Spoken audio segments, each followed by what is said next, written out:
That's all. Very good point. Shri Asaduddin Owaisi. बहुत बहुत शुक्रिया सर। स्पीकर सर, मैं ये वक्फ तरमीमी बिल की मुखालिफत में खड़ा हुआ हूँ। किसी एक शायर ने बड़ा अच्छा कहा था, जब भी ज़मीर और ज़र्फ का सौदा हो दोस्तों, जब भी ज़मीर और ज़र्फ का सौदा हो दोस्तों, कायम रहो हुसैन के इनकार की तरह। सर, ये वक्फ तरमीमी बिल भारत के गयूर मुसलमानों के ईमान पर, इबादत पर एक हमला है। नरेंद्र मोदी की हुकूमत ने इस मुल्क की सबसे बड़ी अक़लियत के खिलाफ एक ऐलान जंग कर दिया, और ये जंग ना सिर्फ मेरे जिस्म पर है, बल्कि मेरी आज़ादी पर, मेरी समाजी और माशी मार्जिनलाइजेशन पर है, मेरी शहरियत पर है, मेरे मदरसे, मस्जिदों, खानखाहों और दरगाहों को निशाना बनाया जा रहा है। जैसा साथियों आपने वीडियो में देखा कि ये member of parliament Shri Asaduddin Owaisi साहब हैं, जो वक्फ संशोधन बिल का पुरजोर इसका विरोध कर रहे हैं, इस बिल की मुखालिफत कर रहे हैं। तो ये पूरा मामला क्या है, ये वक्फ नामक चिड़िया क्या है, और पूरे देश में इसको लेकर बवाल छिड़ा हुआ है। भारतीय जनता पार्टी की सरकार इस वक्फ बिल को क्यों पास करवाना चाहती है, और इस बिल के ज़रिए मुसलमानों को कौन से नुकसान है, तो आपको इस वीडियो में बताता हूँ कि वक्फ एक दान होता है।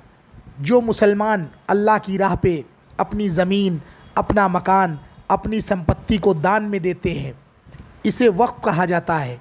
इससे गरीबों के लिए यतीम खाना, मस्जिद, कब्रिस्तान और तरह तरह की ऐसी चीज़ें बनाई जाती हैं जिनसे आम गरीब लोगों को फ़ायदा हो सके, उनके बच्चे पढ़ सकें।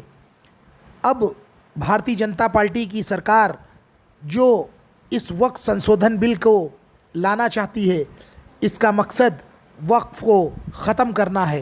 पूरे तरीके से इस बिल के ज़रिए मुसलमानों के अधिकारों को छीनना है। साथियों, जिस तरीके से किसी धार्मिक हिंदू ट्रस्ट में, केदारनाथ जैसे पवित्र धाम में, इसका जो संस्थापक होते हैं, जो ये ट्रस्ट की कमेटियाँ होती हैं, इसमें कोई मुसलमान इसका सदर नहीं बन सकता है।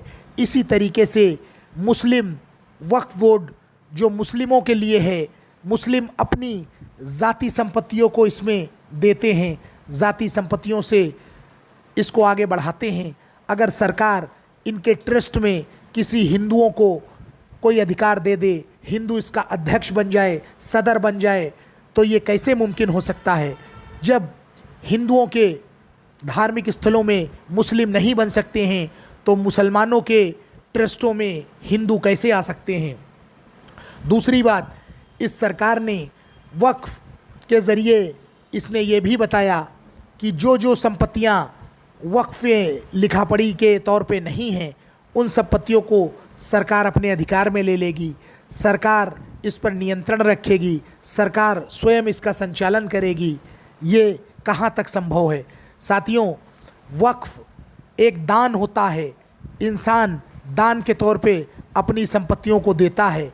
जैसे मसलन किसी के कोई आल औलाद नहीं है, कोई संतान नहीं है, और वो करोड़ों का मालिक है, करोड़ों रुपए का मालिक है, और वो इस दुनिया से जब जाने वाला होगा तो वो अपनी ये करोड़ों की संपत्ति को क्या करेगा, इसे वक्फ करेगा।